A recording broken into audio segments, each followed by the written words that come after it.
Rajapaksa has fled the country following mass protests over the island's economic crisis. The president had been hiding after crowds stormed his palace on Saturday.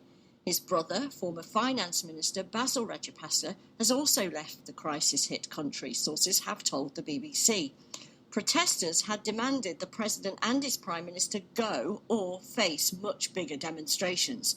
The prime minister is also expected to go. Whoever replaces them will face a huge job to rebuild the Sri Lankan economy. I've been speaking to Asanga Abeyagoonase. He's a geopolitical analyst and a senior fellow at the Millennium Project in Washington, D.C., and he told me how most businesses have just ground to a halt. Almost all the sectors, the industries have stopped. The tourism industry has completely stopped. The production industry, the entire economy. Be it the person who's delivering, Uber, or like the person who's doing, transportation businesses. So the individuals,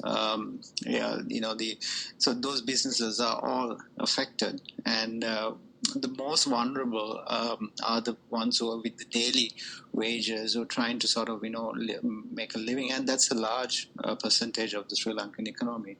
So they have been affected. And because of that, I suppose tourists aren't visiting either. And I think in 2018, tourism provided $4.4 billion to the Sri Lankan economy. That's correct. Tourism sector is one of the most, I would say, the highest percentage of income revenue comes from the tourism industry in Sri Lanka. So there are no, for example, there's no fuel for the tours to be, to take the tourists, as well as there are no. Because of the fuel crisis, there is completely the tourism industry is also sort of been affected. The tours to see the whale washing and various others, so the boats don't have the fuel.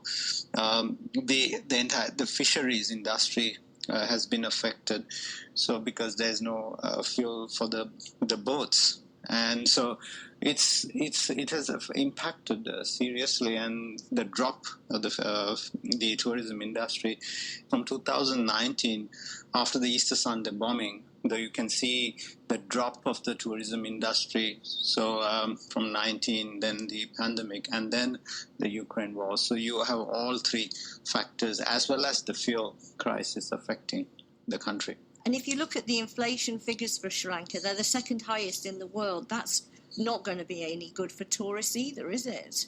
It's the second highest, after Zimbabwe, the second highest inflation rate. So they're completely out of control. The prices are, ridiculous. They can't afford. The people are hungry. The United Nations have mentioned that 22% of the population are hungry, which is absolutely correct.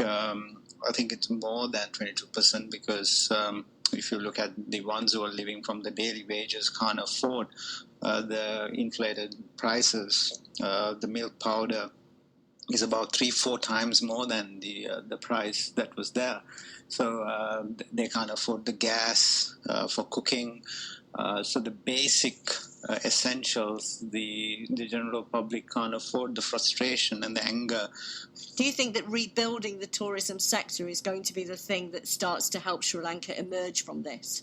I would say rebuilding the tourism industry as well as the other industries need to function. We are also, we export garments as well as there are other industries that has been affected. So the production sector, so multiple sectors been affected. The tourism sector is one sector. The foreign remittances from migrant workers, so that also needs to, come in. So all that has to come with some political stability. The tourism industry definitely is one industry which needs to pick up. And India, for example, the largest amount of tourist arrivals are from India, China. So many countries can assist, also from Europe. So can assist Sri Lanka right now. That was Asanga Abeyagoonase speaking to me a little bit earlier on. Now, periods are still a taboo subject, which people